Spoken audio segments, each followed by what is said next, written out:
I'll start off with the director, the filmmaker, the documentarist, and a TV director as well, and the woman behind this fantastic movie. Let's call in Diane Paragas. Hi, Diane. Hi everyone. How are you? I'm good. It's midnight here in New York City, so I'm just chilling. Thanks for staying up. And again, like I said earlier, we can't wait to ask you questions about this film that you just that you made, and we're ready to see to show it here in the Philippines. Thanks, Yes, Diane. we're so excited. We're so excited. All right, let's call in now this icon. We call her an icon, a contrabida icon, but a wonderful actress who's also part of this movie. Let's call in Princess Punzalan. Hi, Princess! Hello, magandang tanghali, hapon sa inyong lahat, and good evening to, and good morning sa iba't ibang parte ng mundo. Good mornights. Good morning. I love that. Good morning. We're being streamed worldwide eh. Kaya talaga we have to greet everybody good morning up to sa gabi. Thank you, Princess. Anong oras naman sa'yo, Princess, right now? Mag-aalas 9 ng gabi. Okay. West Coast. All right. Thank you, Princess. Let's call in now, of course, our Broadway diva and also part of this movie, Miss Leia Salonga. Hi, Leia. Are you already here? Not yet. Okay, so hahabol si Leia in a short while, but let's call in now our next our lead actress in this movie, and I can't wait to ask her lots of questions. Lots of questions about her role.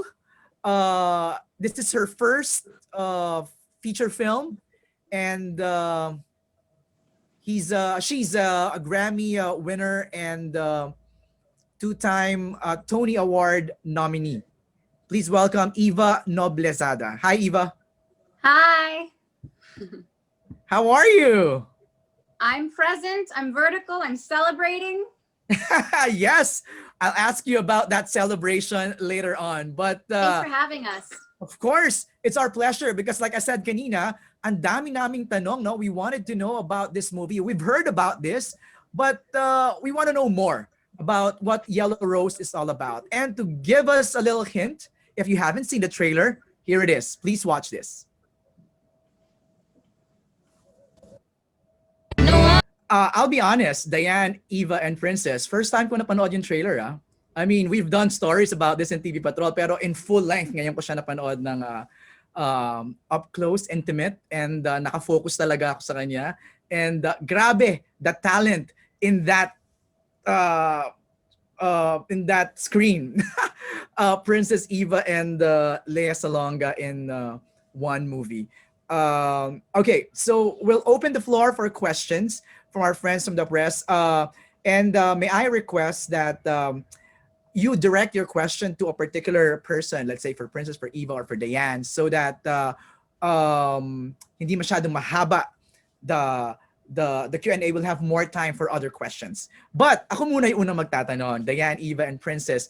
When you first heard that it's coming home to the Philippines, kasi US and Canada lang siya na premiere eh. Now, we'll be able to watch it. How does it feel na mapapanood na ng mga kapwa Pilipino ninyo ang inyong pelikula? Diane. Well, I mean, I've been waiting for this day for a long time. I mean, as much as it is an American film, it is definitely a Filipino film. And I'm just really excited for people to see it there. It's a, you know, it was a long time, and I spent many years trying to get this thing made. So this is a big moment for me to have the film come out and to our Filipino people, and it feels like coming home. Right. Princess? Proud na proud ako na mapapanood na finally ng ating mga kababayan ang pelikulang ito dahil maraming marami siyang naging napansin siya dito sa Amerika at sa iba't ibang mga film festivals internationally. And gusto kong makita rin ng ating mga kababayan kung ano ba itong pelikula na ginawa namin. So, excited talaga ako na mapanood ng mga pamilya ko din dyan. ng mga fans mo, Princess. Diba? Mhm. Itong yung pelikula. Eva, ikaw naman. Diane pretty much summed it up for me. I think Princess too summed it up for me too, but I don't speak Tagalog except for the bad words and the food. So, but I know I will agree with her with what she's saying. Yeah, it is like coming home, because just like Diane's incredible quote about Filipinos being virtually invisible on a media platform in the United States and America. I mean, it's so nice to be able to make the rounds, and I think that's what Prince was saying, for all the film festivals, and finally like go through the finish line of showing everybody. And now it's like, and this was made for you. It's seen everybody else. It's struck the hearts of people who from all over the world, and now it's finally coming back to the root of it all. So yeah, it's coming home. That's really cool to say like that. Thank you, Eva. Before I call in Manay Ethel Ramos to throw in the first question, Diane, is this a true story?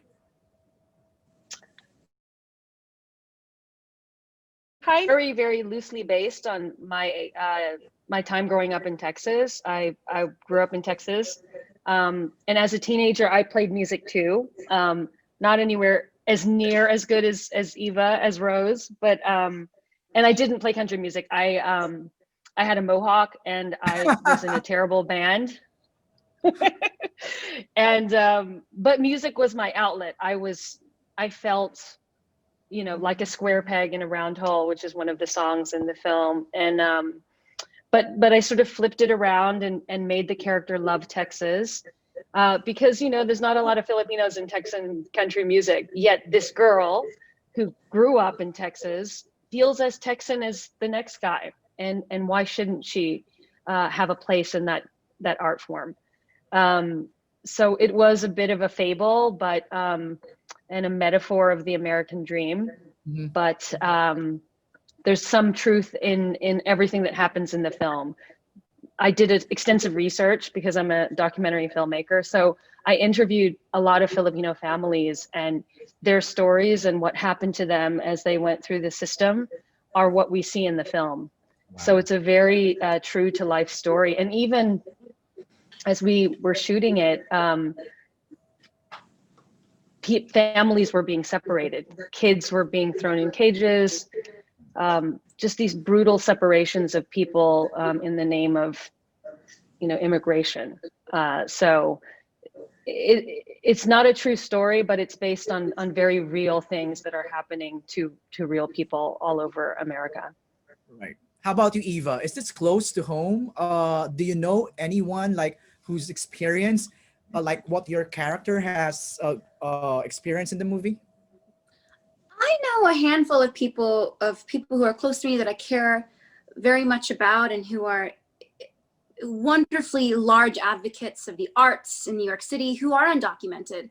And I didn't know that until the Black Lives Matter protests here in New York City, where, you know, they would say, hey, I'm going to give you my 2-minute warning, and when I feel unsafe, can you walk me home? And I was like, absolutely. Like, we'll go when you're ready to go, because we can't risk that.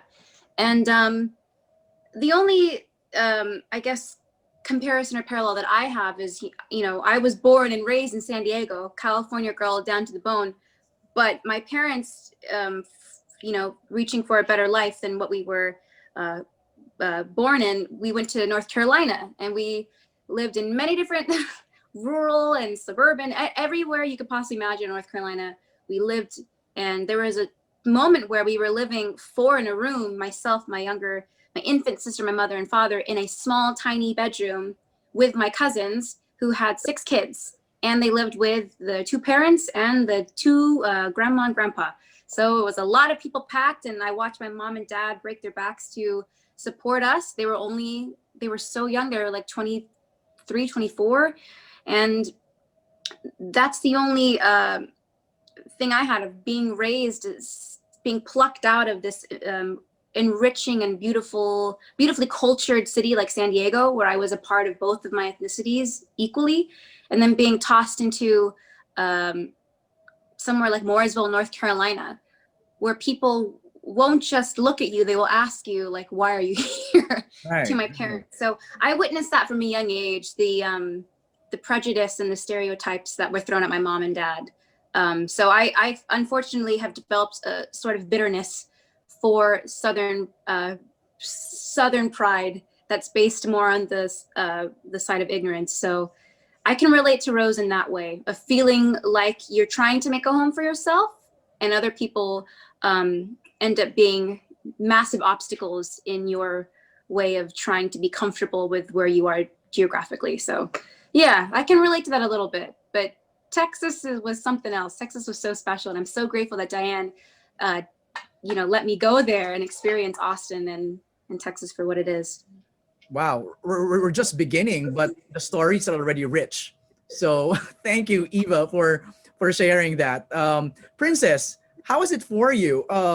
Kasi yung character mo dito, parang it's a very familiar story to some of our Filipino friends.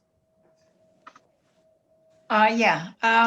It is familiar dahil marami akong kilalang Pilipino na natatakot dahil hindi nga sila documented. Kung ano-anong ginagawa para lang manatili sa Amerika at hindi naging madali para sa kanila ang mabuhay. Katulad nga na sinabi ni Eva na madalas nakikitira sa mga kamag-anak, kaibigan at palipat-lipat ng bahay na minsan para silang sardinas, ang dami-dami nila sa isang kwarto. So, hindi madali ang maging undocumented dito. Wow. We can't wait to see yung paano visualize ni Direct Diane itong movie na to with that story. But okay, enough of me. Let me just, I masyado lang akong na immersed with your stories and your answers. But let me call in first Manay Ethel Ramos for her first question. Hi, Manay Ethel. Good afternoon. NJ. Hi. Gusto kong malaman, why the title? Why Yellow Rose? Direct Diane? Yeah, so Yellow Rose is a very famous Texas song. It's a song that was written a long time ago. And any Texan knows it. It's the Yellow Rose of Texas is actually the song. But in the case of this movie, because it's such a famous song, people tease Rose and call her Yellow Rose as a derogatory term. Yellow meaning Asian or Chinese, and she kind of tells that story a little bit. So it's a sort of double entendre in that. And the other story behind that is that as I was doing research, the actual Yellow Rose song, which is a very popular song back in, I guess it was in the 20s and 30s, and then it became kind of like a state song. The original song was actually about a mulatto girl, and the yellow term there actually was about her being mixed race. And that's not something a lot of people know about. So there's kind of an even third underlying meaning about that. So it means a lot of things, and you kind of find that out in the film. Interesting answer about Yellow Rose. Manay? Kaya I thought kasi at first it's a musical. Yellow Rose. Okay. Did Leia get to sing the song Yellow Rose? Leia? No, she doesn't. She sings Dahil Sayo, which is a song that's sung several times in the film. Without giving away any spoilers, in the beginning of the film, Princess sings this song to Rose, kind of as a lullaby, but it's also this way to pass the culture down. And it's, it was a song that my dad and mom sang to me when I was younger, and now they sing it to my daughter. So it's always been this song that reminds me of the Philippines. And I think a lot of Filipino Americans, I know when we would play the movie in film festivals, people would sing along to, the Filipinos in the audience would sing along to it. And as we see it at different times in the film, it takes on a different meaning. I'll leave it at that, but it's definitely a leitmotif. Wow. Manay? Kay Princess. Princess, tell us, Oh, tell us a few things about this movie, about how you were able to portray your role.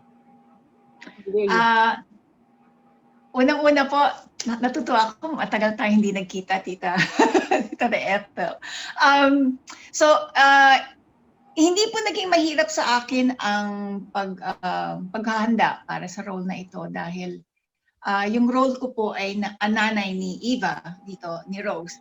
At meron na po akong anak ngayon, 6 years old na siya. At sa lahat ng mga eksena na ginawa ko with Eva, inisip ko lang na paano kung 10 years from now, itong anak ko na ang ka-eksena ko at sinasabi niya sa akin kung ano yung sinasabi sa akin ni Rose. So hindi naging mahirap po sa akin ang motivation para maging motherly at maging really involved sa mga eksena. And I really felt yung fear, yung concern, yung anxiety, paano na mangyayari sa anak ko pag nawala na ako. So yun po. Thank you, Princess. Thank you, Eva, and thank you to everybody. Thank you, MJ. Thank you, Manay Ethel Ramos, for your time, for joining us. I'm curious, Diane, did they audition for the role, or did you handpick Eva, Leia, and Princess to do their for their roles? That's a good question. For Princess, I had been referred to her by a mutual friend who directed her in a movie called Johnny Loves Dolores.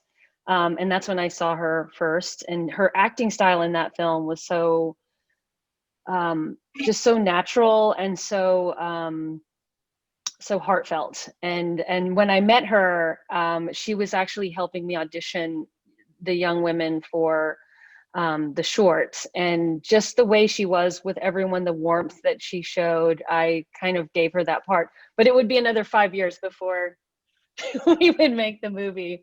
As far as Eva is concerned, I auditioned hundreds of girls in the course. The film took a long time to make, and I had heard about Eva because she was cast in Miss Saigon as we were casting for our short, and I really thought she was really compelling. And then she was in that for a couple of years.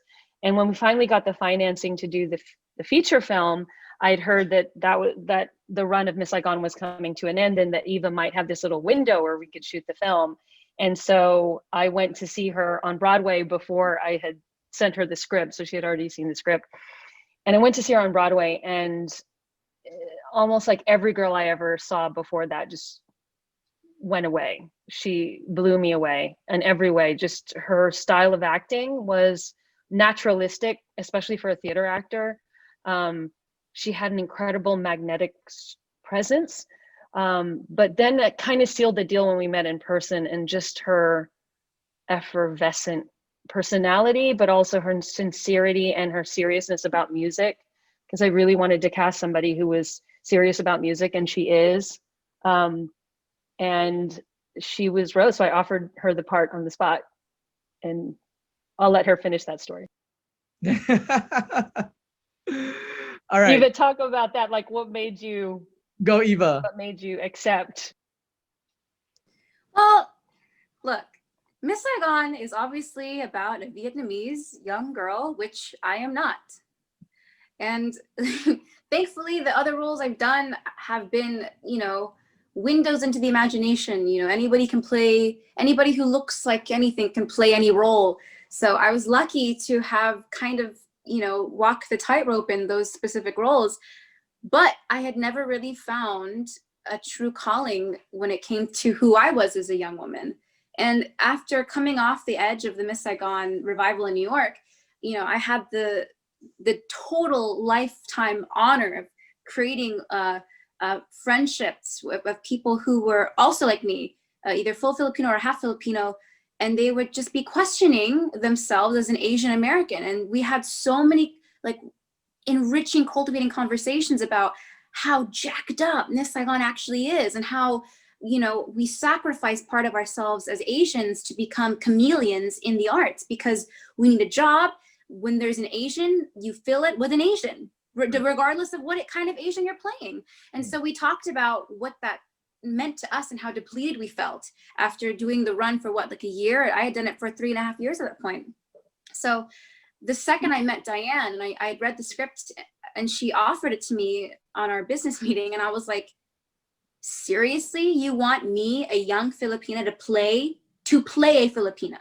And she was like, yes. And I was like, I'm in. I'm absolutely 100% in. It was the first time that I'd ever seen a true representation of myself. And something as well that hasn't really been flipped over and dusted off in America. A story about a young woman of color who's also undocumented, and we're rooting for her. Come on. Like, that is something that had been unheard of at that point in my career. So Diane reaching her hand out to me to be a part of this incredible project was honestly one of the best decisions I've ever made in my life. I think the stars aligned for you and Diane to do this. Oh my goodness, yes. Film. And Yeah. also she's incredibly fun and just allows, as Princess and Leia and everybody in the film involved and anyone who's ever worked with her, she allows the actor to breathe. Right. She doesn't have standards. She has standards for the effect of the project, but she doesn't give you hurdles. She lets you breathe. She lets you sit and into the material so that you feel like you are that character. That's right. It's not like she's saying, oh, and when we go here, you're going to do this, you're going to do this, you're going to do this, you're going to feel like this. She was like, no, what do you feel as Rose? And that's what allowed this product to be not only extremely organic, but authentic in a way that makes it quite exhilarating to watch and to be a part of. So thank you, Diane. Thank you. I just want to, if you don't mind, I want to brag a little bit on Eva. Eva was just selected by Backstage, which is the magazine that all the actors read, as one of the top 20 performances of 2020.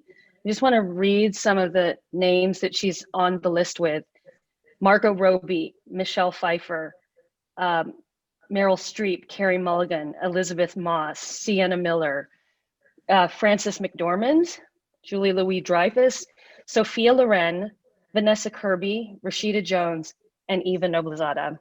Sophia Loren?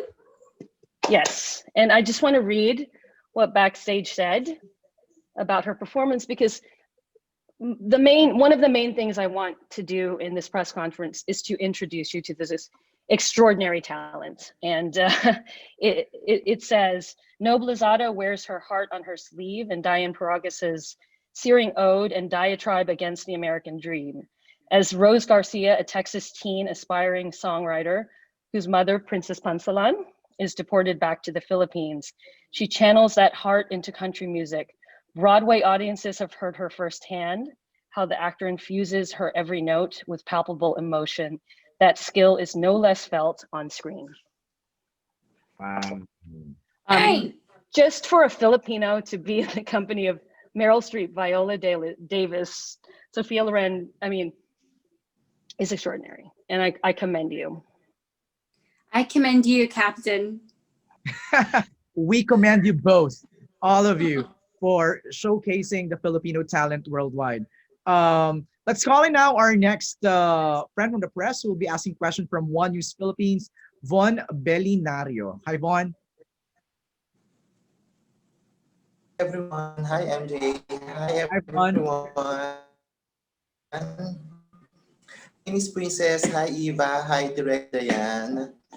Hello. So my first question is for Direct Diane.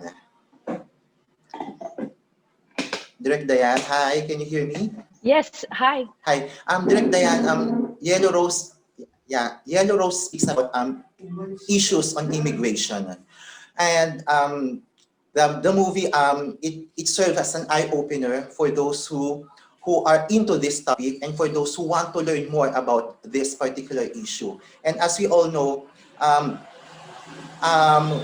the US has now a new president, which is Joe Biden. Now, I want to know your thoughts. What are you expecting from Joe Biden's administration in terms of addressing the immigrant or the issues about immigration? Thank you for asking that question. I literally just tweeted it, and I want to make sure I get this right. But on day one, today, after his inauguration, President Joe Biden vowed his commitment to renew DACA. He vowed to reduce the number of ICE arrests, to introduce Congress sweeping immigration reform, and to reverse every immigration policy that Trump had issued during his presidency on day one. So that's how I feel about this issue and about the new incoming president.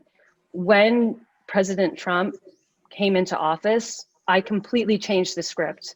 Not completely, but we certainly leaned very much into the immigration story, into the feeling of what it would be like to be in the shoes of someone who has lost their mother, who is being told that the only home they've ever known doesn't welcome you, doesn't want you, and has disdain for you to the point of throwing you in prison. And, you know, it's counter to everything that we're told America is about, to welcome their arms to strangers. And we've had 4 years of demeaning the immigrant experience. And one of the big purposes of my film was to restore dignity to the immigrants. And I couldn't be more thrilled. I think we've all been drinking a lot and crying a lot and watching the inauguration, because we feel on a personal level that we'd been abused for 4 years in every way, and that we pushed the bully out. Sorry to get too political, because the film, by the way, we tried our best as a company to not make it as political, you know, to sort of pit sides against each other. But I feel very happy that those things happened on day one, and that I hope that at long last we see some real immigration reform, which, by the way, President Clinton and President Obama had very severe immigration policies. Obama at the time had the most deportations under his watch. So it's not just a Republican versus a Democratic thing. It's an issue that has plagued us and plagued the United States for a very long time. And Filipinos in the Philippines know, we all have relatives that are, you know, it's back and forth. So everybody this is all of our issue as Filipinos. But I don't want to get too much into the immigration thing either, because also it's the story of a young artist coming into her voice, of having this outlet of music, and that how music ultimately unites her and becomes her home and becomes her salvation. So it's as much a political story as it is, you know, a Star is Born type of story. Right. And so I just want to make sure people know that it's not just about this sort of this issue thing. It's just as much about this incredible young woman, her resilience, and her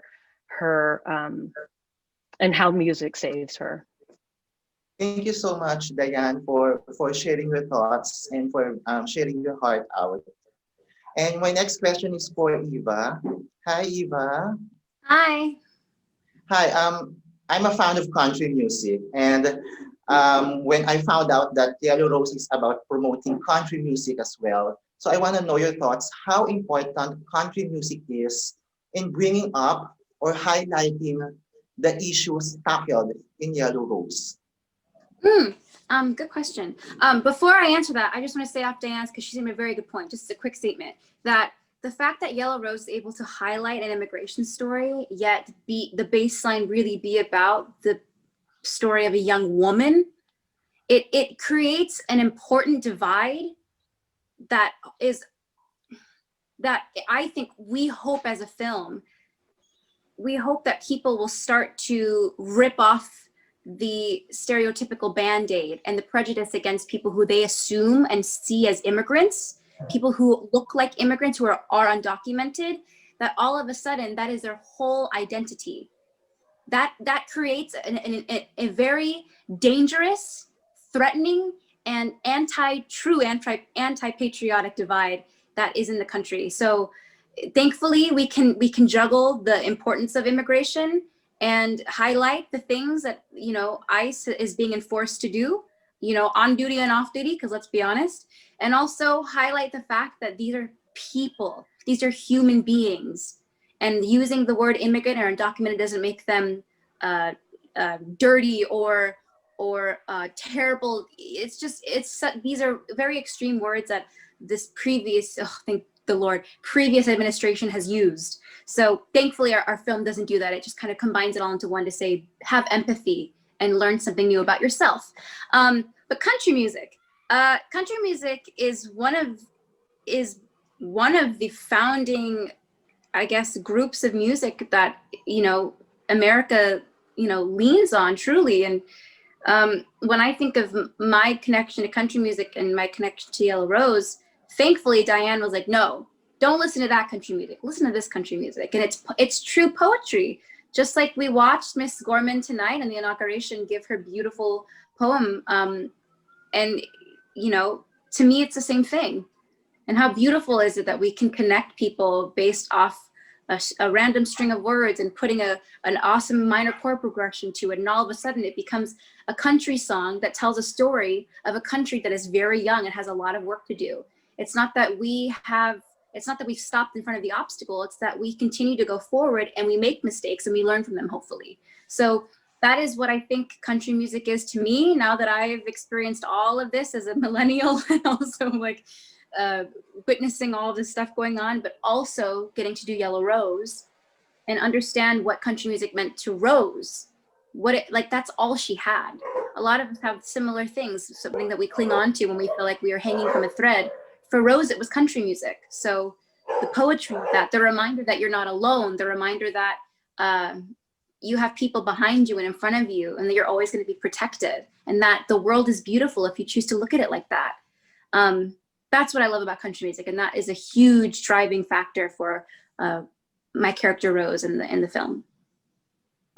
Thank you so much, Eva. And my last question is for Miss Princess. Hi, Miss Princess. Miss Princess, every 90s kid will never forget you as Selena in Mula sa Puso. So my question is, when are you coming back here in the Philippines to do local movies or local projects here? Because the fans really miss you. Oo nga eh. I miss doing TV series. I miss working. But with the pandemic, it's so hard to tell kung kailan ako makaka-uwi ulit ng Pilipinas. So I'm hoping sometime soon. Yeah, okay. Thank you so much po. Thank you so much everyone, and